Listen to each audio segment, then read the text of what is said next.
Benvinguts un altre cop a la tertúlia de Semifusa TV. Enguany, aquest cop no podem fer els estudis a Tutupà com sempre el fem, però intentarem fer-ho de manera digital fins que aquesta crisi del Covid acabi i poder seguir amb normalitat. Avui parlarem dels Pink Floyd amb aquesta tertúlia.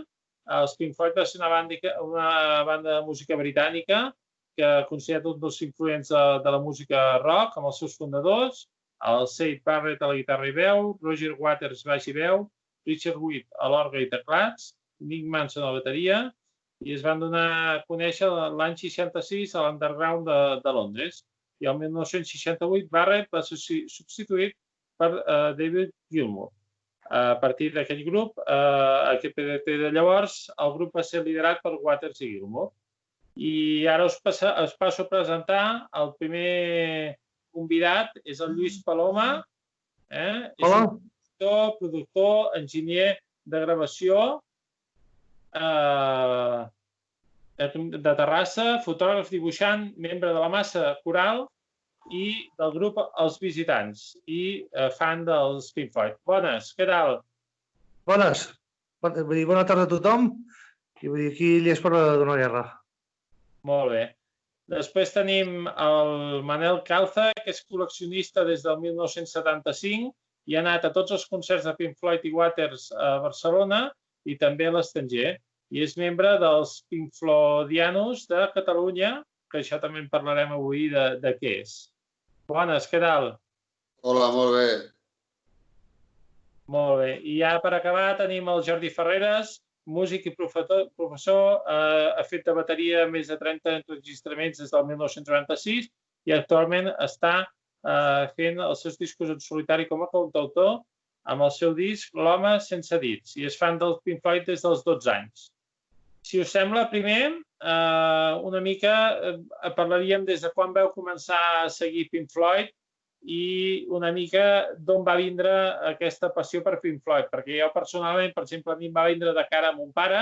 Mon pare cada dissabte al matí, quan es feia una neteja, era obligatori aixecar-nos amb Pink Floyd i a partir d'aquí, amb 14 anys vaig poder anar al concert del 1994 i a partir de vindre. A vosaltres, tu, Lluís, com va començar aquesta afició? Mira, a 18 anys el meu germà gran em va posar Dark Side of the Moon en vinil i ja vaig quedar atrapat. Vull dir que va ser realment això. Després ja vaig anar comprant els discos de mica en mica i tal. Llavors, doncs, diguem que tinc tots els àlbums d'estudi des del primer fins a The Final Cut.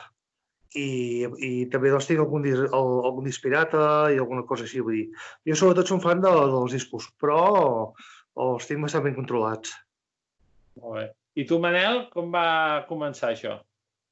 Doncs jo era molt jove, tenia 15 anys i no feia ni una setmana que es havia mort del Franco i van estrenar la pel·lícula de Pompeia a Barcelona i no els havia escoltat ni els havia vist mai. Vaig anar a veure aquesta pel·lícula que em van recomanar uns companys de feina i llavors ja vaig flipar. Vaig veure la pel·lícula i de seguida que vaig sortir del cine ja em vaig anar a comprar el meu primer disc i a partir d'aquí, doncs això, durant molts anys col·leccionant vinils, pirates i tota mena d'objectes relacionats amb la banda. Molt bé. I tu, Jordi, ja has avançat que amb 12 anys ja vas començar a ser fan de Pink Floyd, no? Sí, el que passa que a mi em va venir una mica d'herència, no? Vull dir, quan ets petit comences a escoltar la música que et trobes a casa, no? I els casets que em trobava en aquella època, estem parlant dels anys 80, recordo dos casets. Un era el Wish You Were Here, que a més estava tot esborrat i jo mai vaig saber exactament com es deien les cançons ni exactament quin era el nom del disc, fins que no va passar un temps. I després hi havia també, curiosament, la Nice Pair, que era el recopilatori dels dos primers discos de Pink Floyd, del Piper at the Gates of Dawn i dels Tasters Blue Secret, junts. I, a partir d'aquí era una dels casets que escoltava. I a partir dels 12 anys sí que ja coincidint amb l'època del Delicate Sound of Thunder i de la Momentary Lapse of Reason, vaig començar a anar enrere i, evidentment, vaig començar a anar completant tots els discos. I sí, he escoltat bastant tots els discos, i directe, sobretot, que és una cosa que m'interessa molt, analitzar com desenvolupaven la música en directe ells. Molt bé. I ara, si us sembla, anem seguint aquest ordre que hem establert ara.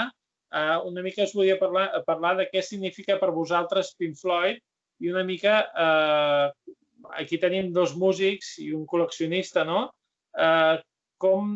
Quines peculiaritats hi trobeu la banda, no? Perquè jo, per exemple, crec que una de les peculiaritats més grans de Pink Floyd és que ells tenien un espectacle sobre l'escenari que, bueno, dels millors que he vist en la meva vida i veure sortir els ports de dalt de tot i les projeccions que es feien en aquella època, que suposo que no era fàcil fer projeccions en aquella època, doncs era tot el que encara sumava més que la música. Pot agradar la música, però l'espectacle és el que més. Ara contesteu vosaltres. Lluís. A veure, jo reconec que no soc fan dels discos. Jo no he vist mai a Pink Floyd en directe. Està clar que ja no els veuré mai en directe, perquè el Red Right doncs, està caput, ho sento, i també, doncs... A veure, queden tres, el Sid Barrett va morir el 2006, és evident que ja no es pot reconstruir el grup. Vull dir, els afortunats de Live Aid el 2005 van ser els últims afortunats que van poder veure Pink Floyd en directe i era una sola presentació al cap de no sé quants anys que es barallessin. Amb la qual cosa, doncs... Bueno, jo és això, vull dir, jo puc dir aquestes coses. Jo al 67, quan ja estaven traient el primer disc, el Repertoire Gates of Dawn, ells ja estaven actuant amb un sistema quadrafònic i amb un show de llums bastant avançat per l'època i tal. Clar, han anat creixent amb tot això. Van començar com a gent, doncs, encara és innovat, però bastant naïf, etc. I al cap de pocs anys hi eren uns autèntics experts, no només doncs, en com tocava la seva música, sinó també en com fer l'espectacle i tal. Per exemple, van ser un dels primers grups a fer servir el gel sec, cap allà 1972. És allò que fa com fum a l'escenari mentre estàs tocant, etc. Molt bé. I tu, Manel? Doncs a mi el que em sobta de la banda, tot i ser una banda tan important i amb tanta influència en la música del segle XX, crec que és estrany que uns músics que tècnicament mai han sigut molt reconeguts com a instrumentistes poguessin arribar a fer i a sonar conjuntament tant en l'estudi com en directe de la manera que ho feien. És a dir, no eren virtuosos de cap instrument, però dominaven totes les tècniques de gravació d'una manera que feien que el so sonés tan conjuntat i semblava tot un. No eren 4 membres, sinó que semblava com tot un i sonaven d'una manera, sobretot durant la primera època fins que va deixar la banda en Waters. I tu, Jordi, què en dius? És que jo crec que és una mica el que comentava Manel, no? És precisament un dels grups, si els podem col·locar dintre del rock progressiu, que difícilment eren virtuosos. Potser el David Gilmour es podria costar al màxim de ser reconegut com un mestre dintre del seu instrument, però jo crec que precisament això és el que fa que, com que no eren persones que donessin un espectacle a sobre de l'escenari, per A o per B van acabar convertint els seus concerts en un espectacle audiovisual. Jo crec que és el fet més característic de Pink Floyd per mi és que és dels grups que ho vincula més a una idea de discurs artístic i que converteixen els concerts en una experiència artística. I crec que això sí que és una cosa que està per sobre de la major part pràcticament de tots els grups de la seva generació, jo crec. Molt bé. I una mica també anàvem a parlar de la colla de Pink Floydianos. Jo fa pocs temps que hi soc, però és un grup de fans aquí a Catalunya. I també us anava a dir una mica que el Manel expliqués també què feu en aquesta associació, grup de fans, i després també una mica per què creieu també que Pink Floyd ha arrelat tant aquí a Catalunya, no? Perquè té molts fans aquí a Catalunya. Per què creieu vosaltres això? A veure, jo diria que no he arribat a aquest nivell d'entrar en un club de fans, etc. Vull dir, Jo diria que sé més com van fer-ho ells originalment, cosa de tècniques, etc. Vull dir, el tema s'ha controlat, però aquí passo la paraula als companys perquè és un tema més ja d'emocions, podem dir. Però tu, Lluís, per què creus que aquí a Catalunya ha arrelat tant Pink Floyd? Bueno, han arrelat a tot arreu. És que és un d'aquests pocs grups que realment han arribat a dominar-ho tot i a tenir tant èxit a la vegada que realment te'n vas a qualsevol lloc del món i sempre hi haurà algun fan de Pink Floyd amb el que podràs parlar de coses.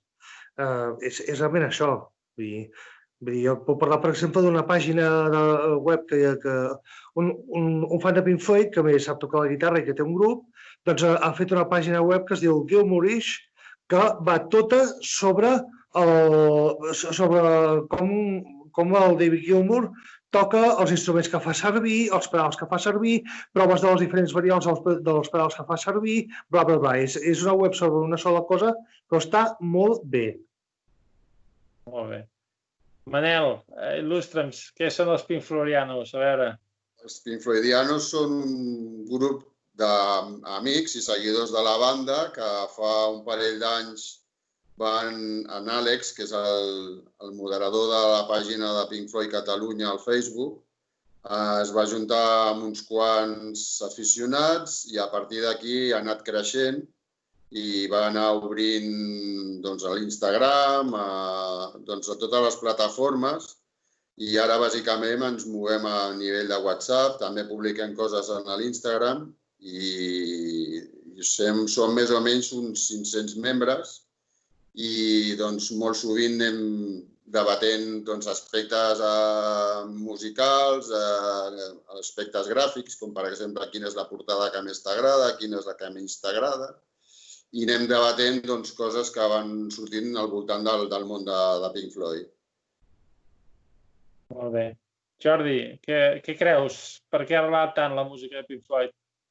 No ho sé, jo la veritat és que sempre he estat molt desconnectat, vull dir, amb el fenomen fans i sempre m'he sentit una mica com el bitxo raro. A la meva generació, els meus amics, els meus companys de classe, jo era l'únic pràcticament.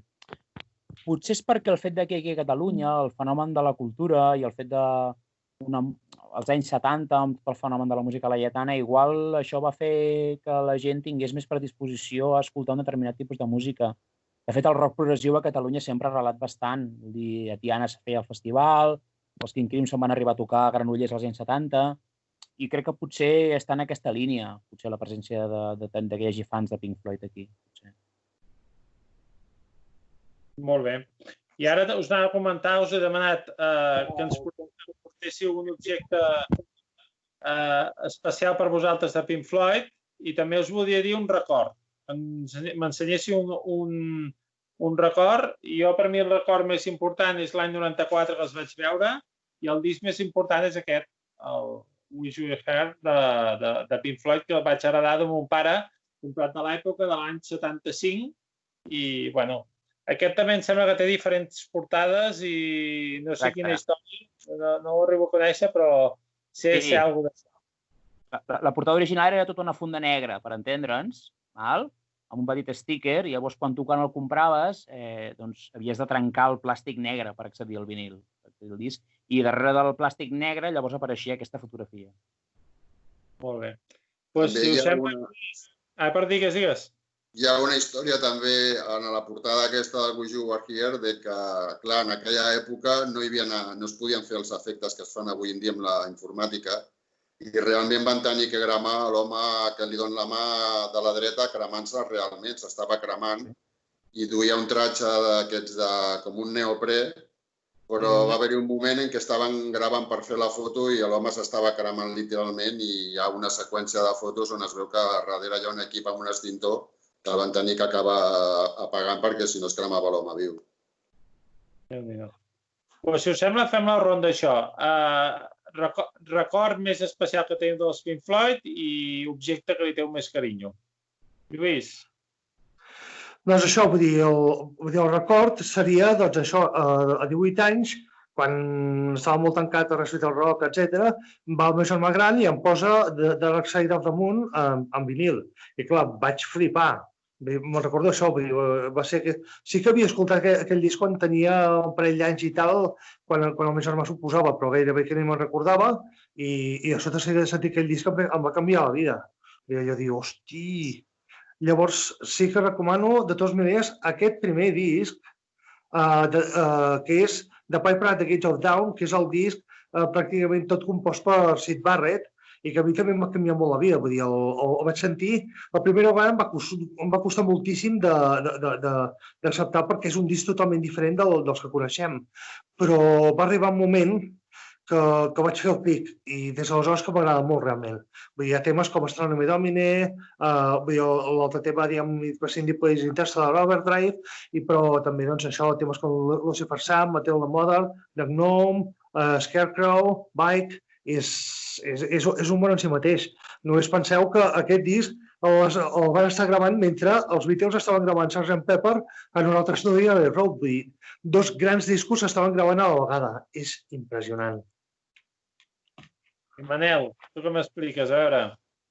Doncs el que deia abans, que a mi quan el vaig conèixer la pel·lícula de Pompeia va ser el millor record de la banda que tinc, perquè fins aleshores havia escoltat el que es pot escoltar quan tens 15 anys i, clar, quan arribes al cine i es fa les fosques i comença a sonar una cançó com l'Ecos i veus que està feta en un teatre romà, que és el de Pompeia, sense públic, els quatre interpretant temes de la que crec que és millor època dels Floyd, que van ser els primers anys dels 70, doncs aquest és un record que el portaré sempre amb mi perquè és la manera en què vaig conèixer la banda. I a l'objecte que més carinyo li tens? Perquè em veig bastant... L'objecte el tinc aquí darrere, no sé si el veieu, que és un disc signat per en Roger Waters, que el vaig anar a veure al Palau Sant Jordi el 2002 i vaig tenir la sort de poder entrar al backstage i em va dedicar al mur i doncs és un objecte que li tinc molt de carinyo perquè és el primer disc que realment tinc signat per algun membre de la banda. Molt bé. I tu, Jordi, què em dius, el record? Home, el record seria aquell que us he comentat del caset, no? Durant molts anys està escoltant un caset del que no sé ni com es diuen les cançons, no sé ni com es diu el disc, i després al cap dels anys descobreixo que és el Wish You Were Here. I per mi el record seria que jo vaig aconseguir, clar, en una època en què no hi havia YouTube, en què no hi havia Spotify, ni hi havia cap manera d'accedir a la xarxa de la música. Clar, la imatge que jo tenia dels Pink Floyd mai han sigut un grup que hagi sabut com eren físicament ells, no? I vaig aconseguir que els meus pares, anant a Andorra, anant a França, em compressin el Pink Floyd en Pompeii en vídeo, no? I aquesta cinta la tinc absolutament matxacada de les vegades que l'escoltava i jo vaig aprendre a tocar la bateria a sobre d'aquest vídeo. O sigui, jo posava el vídeo, em construïa bateries a casa i així és com he après a tocar la bateria. I, de fet, vull dir, si jo ara avui en dia soc músic és gràcies a aquest vídeo. I em va passar una cosa molt curiosa quan vaig anar a gravar el primer disco en un estudi professional que sense conèixer amb el tècnic em va dir, hòstia, tio, toques com el Nick Mason. I em vaig quedar a dir, hòstia, com? I sí, realment, com que he après a tocar la bateria sobre dels discos de Pink Floyd, tinc un estil que a vegades, salvant totes les distàncies, es pot assemblar, no? I ho tinc més present impossible, puc tenir dintre meu, això, no? Però bueno. Molt bé. I ara ja anem acabant perquè ens queda poc temps i m'agradaria una mica que féssim una reflexió entre tots suposo que aquest reportatge, igual que vam fer amb els Beatles, veurà gent que li porta certs records, la banda, etc. Però m'agradaria també una mica que expliquéssiu a les noves generacions què va ser Pink Floyd i per què el poden escoltar. Lluís. Doncs mira, vull dir, a mi jo ho recomano moltíssim perquè és un grup que va ser pioner en moltes coses. Vull dir, ja només els grans espectacles que sembla que tothom ha vist, excepte jo, però que realment he vist fotos, allò del porc volant i coses aquestes, vull dir això, però també són uns grans innovadors tècnics. És a dir, el fantàstic de Pink Floyd és, amb els instruments en què la resta de persones al món tocaven un rock bastant convencional i ells sonaven com del segle que ve, vull dir, jo refereixo al segle XXII, vull dir, és aquella cosa. A veure, per exemple, una cosa que he llegit sobre en particular en David Gilmour, que una vegada, cap a 1969, un dels seus tècnics li va connectar el pedal de wah-wah al revés. I quan el Gilmour va voler retocar va sortir una mena com de xiscla i tal. Llavors el David Gilmour ho va entrenar i és el so que sentim allà al mig d'ecos. Doncs està fet així i que de fet muntar-ho és una cosa difícil perquè s'ha de posar també un pedal de volum allà al mig perquè no soni tan fort, coses d'aquestes, però que els Pink Floyd van anar acumulant efectes d'aquest tipus i accidents d'aquest tipus i tal en el seu espectacle i van acabar sonant com tots sabem que sonaven. Vull dir, hi ha una gran diferència entre aquest disc que he ensenyat, el de Piper at the Gates of Dawn, on només controlava el Syd Barrett, la resta encara ho tenim molt obert, etc. Fins en canvi és això, un tercer dot damunt, un Wish You Were Here, etc., en què són autèntics mestres de la tecnologia i, com he llegit en algun lloc, de crear un ambient amb només dos acords. Vull dir, hi ha moltes notes contínues i tal en el seu so i sona increïble. Ho sabem tots, vull dir, el nivell que tenien a mitjans dels anys 70, dubto que l'hagi arribat a tenir mai ningú. Són autèntics experts. Manel.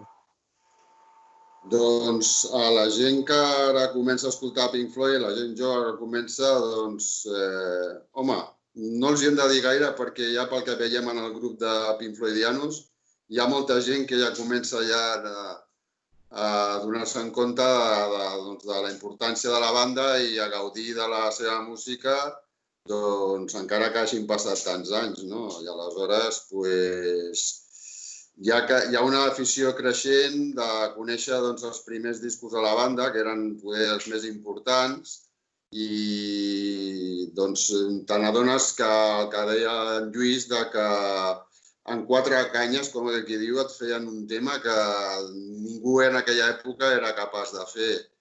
Jo, per exemple, ara recordo que fa un parell d'anys a Londres van fer una exposició com una mena de retrospectiva amb tot el material i tots els instruments i tot el que feien servir en aquella època i exposaven en el Victoria Albert Museum tota la parafernàlia que en aquella època feien servir. I en el tema de Money, que sonen les monedes, el clàssic tema de la intro de Money, realment el que van fer va ser agafar unes quantes monedes, foradar-les pel mig i passar-los un cordill. I allò ho anàvem movent de manera que sonava com una mena de loop i que amb allò van fer la intro de Money. Una cosa que fa 40 i pico d'anys ho feien així, avui en dia amb una tecla d'ordinador es faria sense cap esforç. Aquesta és la gran diferència del que en aquella època es feia amb molt poc i que a partir d'allà molta gent ha estat influenciada per aquestes coses i la tecnologia ha anat evolucionant per poder fer-ho d'aquesta manera. Molt bé. Jordi, què t'hem de dir a la gent jove? Tu que ets mestre, a més? Sí, a més, aquest any he hagut de donar música a l'ESO i els hi poso Pink Floyd a l'examen, els hi poso l'anàlisi de Money. I jo el que diria a la gent jove que tingui l'inquietud de poder escoltar Pink Floyd és que per mi és l'exemple de com la música es pot convertir en un discurs cultural i artístic de primer nivell i d'una profunditat musical i intel·lectual com jo crec que difícilment s'ha arribat i difícilment s'arribarà. Jo crec que hi ha molt pocs grups que marquin un nivell de compromís amb el que s'està fent i que permeti que la música sigui una cosa que es pugui escoltar una vegada, 2 vegades, 3 vegades, 4 vegades i que faci uns nivells de reflexió filosòfica, vull dir, el que hi ha darrere de discos com el Dark Side of the Moon, fins i tot el nivell que amb el Wish You Were Here aconsegueixen de reflexionar sobre la seva pròpia situació personal, el seu nivell de creació. I per mi, a nivell artístic, la culminació que és l'espectacle en directe del The Wall, em sembla una de les millors reflexions sobre el que significa fer un espectacle de masses multitudinàries en el rock i a la vegada convertir-ho en un espectacle, que no hi ha hagut cap grup que hagi aconseguit això i dubto que hi hagi un grup que ho aconsegueixi. Per tant, és una manera d'aprendre d'aprendre i de reflexionar i de veure la vida d'una manera diferent. Molt bé. I jo sí que m'agradaria acabar amb una anècdota que no sé si la coneixeu, que és que un dia un amic d'un dels Pink Floyd estava gravant i li va deixar el gos perquè li cuidés. I d'aquí surt resulta que quan estava gravant un blues, el gos feia lladrucs i coses i semblava que anava a tempo. I va ser quan el va deixar entrar a estudi i realment, si busqueu Seymour's Blues, no me'n recordo quin disc està, el Miller va col·laborar. I una mica com que són la música més les feres, a part de totes les feres que surten a Pink Floyd, m'agradava acabar amb aquesta anècdota, no? Molt bé. Molt bé, sí, és un exemple més, no? Aquí se li ha hagut posar un animal amb un disc, doncs Pink Floyd, clar. Sí, també aquest mateix animal surt de la pel·lícula de Pompeia. Ah, sí, és veritat. Deien, jo no ho sé, ho hauria de confirmar, diria que el gos pertanyia a Claude Nobs, que era el que feia el Festival de Montreux, però no estic segur, això hauria de confirmar-ho. He llegit que el gos era del Steve Marriott, que em sembla que era el guitarrista de Humble Pie. Sí, dels Faces, no? Estaven cuidant el gos amb una gira i va començar a improvisar sobre temes de blues. Doncs mira, tenim aquí una altra versió. Molt bé. Molt bé. Estaríem hores i hores xerrant, però se'ns acaba el temps. Agraïu a tots el temps i la paciència per connectar-nos amb aquestes noves tecnologies que encara no acabem de dominar del tot, però ja estan al dia a dia, no? Gràcies a tots per col·laborar i gràcies per aquests moments de recordar aquesta gran banda que va ser els Pink Floyd. Molt bé, gràcies a tu, Xavi. Moltes gràcies. A la resta. Gràcies. Ens veiem, que vagi molt bé. Vinga, que vagi bé, adéu. Que vagi bé.